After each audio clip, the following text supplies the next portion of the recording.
pinag-uusapan rather, ma'am, yung 2025 national budget kasi, they call it to be one of Yes. the most corrupt budgets. In fact, Senator Ping Lacson, if I'm not mistaken, was calling it mangled beyond recognition. Ang simpleng tanong ho siguro dito, Yusek, is kung ganun ho kasama o kakorap na lang yung budget noong 2025, the simple question would be, why did the President sign it?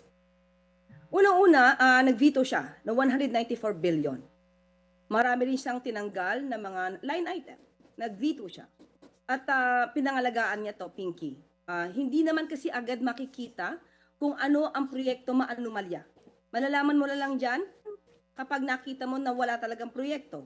Kasi pag sinabmit ito sa Pangulo, inaaral naman nila ito at nakita naman nila na okay, so i-push ito. Pero yung mga nakita nila na hindi dapat, at may mga programa regarding sa flood control projects, marami din po siyang tinanggal. So, hindi po natin masisisi ang Pangulo kung ito'y pinirmahan dahil yun po naaral nila. But may condition ito sa DBM.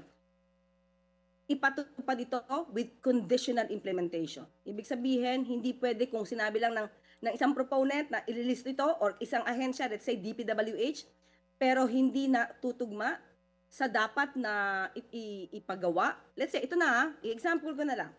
Hindi ba nagreklamo si Senator Amy? Kasi meron daw siya mga insertions or rather wish list. Remember? From the insertion to wish list ang sinabi niya.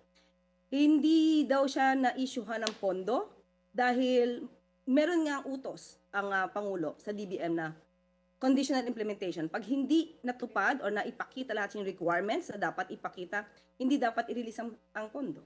So nandun po yung pangangalaga ng Pangulo.